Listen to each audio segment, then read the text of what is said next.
اعوذ باللہ من الشیطان الرجیم، بسم اللہ الرحمن الرحیم۔ السلام علیکم ناظرین، آج ہم کرونا وائرس کے بارے میں بات کرنے جا رہے ہیں جس نے پوری دنیا کو ہلا کر رکھ دیا۔ پوری دنیا کی جو معیشت ہے وہ بیٹھ گئی ہے، لوگ پریشان ہیں اس وائرس کی وجہ سے۔ تو آخر یہ کرونا وائرس ہے کیا اور اس سے کیسے ہم بچ سکتے ہیں، اس پہ ہم آج بات کریں گے انشاءاللہ۔ تو طبی ماہرین کا کہنا ہے کہ یہ وائرس انتہائی سرعت کے ساتھ ایک انسان سے دوسرے انسان میں منتقل ہوتا ہے۔ کرونا وائرس سے چین سمیت مختلف ممالک میں ہونے والی ہزاروں ہلاکتوں کے بعد دنیا بھر میں احتیاطی تدابیر اختیار کی جا رہی ہیں۔ یہ وائرس پاکستان کے علاوہ اس کے ہمسایہ ممالک افغانستان اور ایران میں پھیل چکا ہے۔ پاکستان میں 180 سے زائد کیسز ہو چکے ہیں اور پنجاب میں آج ایک موت ہوئی ہے جو شخص تفتان بارڈر سے آیا تھا۔ کرونا کے علامات عام فلو کی طرح ہیں۔ ماہرین صحت کے مطابق بخار، کھانسی، زکام، سر درد، سانس لینے میں دشواری کرونا وائرس کی ابتدائی علامات ہو سکتی ہیں، لیکن ضروری نہیں کہ ایسی تمام علامات رکھنے والا مریض کرونا وائرس کا شکار ہو۔ البتہ متاثرہ ممالک سے آنے والے مسافروں میں یا مشتبہ افراد سے میل جول رکھنے والا فرد اس وائرس کا شکار ہو سکتا ہے۔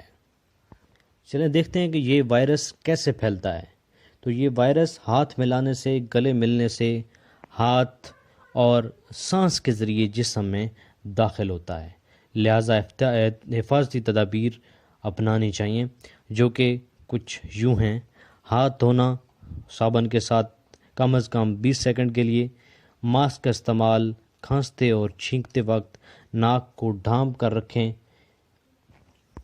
ماہرین کے مطابق گوشت اور انڈوں کو اچھی طرح پکا کر کھانا چاہیے۔ حفاظتی تدابیر میں یہ بھی شامل ہے کہ نزلہ اور زکام کی صورت میں پرہجوم مقامات پر جانے سے گریز کریں۔ اگلا سوال یہ پیدا ہوتا ہے کہ کیا یہ وائرس قابل علاج مرض ہے؟ کرونا کے لیے عالمی سطح پر ویکسینیشن کی تیاری کا کام جاری ہے۔ یہ نیا وائرس ہے، لہٰذا فی الحال علاج روایتی طریقوں سے کیا جا رہا ہے۔ ادویات کے ذریعے قوت مدافعت کو بڑھانے سے وائرس کا مقابلہ کیا جا سکتا ہے۔ کمزور قوت مدافعت رکھنے والا شخص اس کا شکار ہو سکتا ہے، البتہ اس وائرس سے شرح اموات جو ہے وہ بہت کم ہے۔ تو ماضی میں بھی اس طرح کے کافی وائرسز جو آئے ہیں ان کی جو شرح اموات تھی وہ زیادہ تھی، اور اس بار جو یہ آیا ہے تو اس کی تقریباً 2 سے 3% ہے، اور یہ بہت کم ہے۔ برڈ فلو جب آیا تھا تو اس کی 40% تھی، اور ایبولا وائرس ایک آیا تھا اس کی بھی 40%، اور مرس جو تھا وہ بھی 35% جو ہے اس سے اموات ہوئی تھیں۔ اس کی ابھی تک 2-3% ہے۔ تو ہمیں یہ چاہیے کہ ہم اس وائرس سے جو ہے وہ پریشان نہ ہوں، بلکہ اس کا مقابلہ کریں، اپنے آپ کو قوت میں رکھیں، قوت مدافعت کو بڑھائیں، کھانا پینا اپنا اچھا رکھیں اور غلط چیز نہ کھائیں۔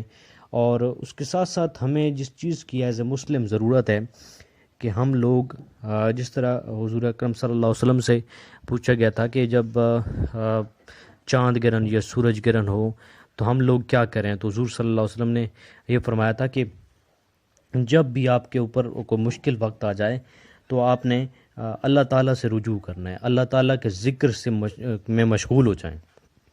تو ہمیں چاہیے کہ ہم اللہ تعالیٰ کے ذکر میں مشغول ہو جائیں۔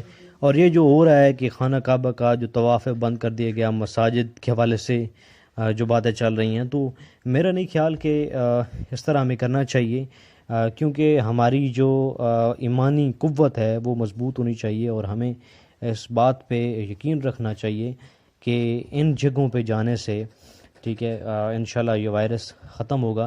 جس طریقے سے آپ دیکھتے ہیں کہ اسلام کے اندر ہم 5 وقت جو ہے وہ نماز پڑھتے ہیں، تو 5 وقت ہم اپنے اعضاء کو دھوتے ہیں، ٹھیک ہے، تو وہ وائرس جو ہے وہ اس میں منتقل نہیں ہو سکتا۔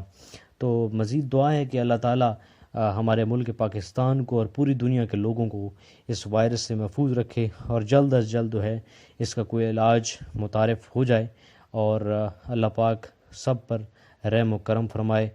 Thank you very much. اللہ حافظ۔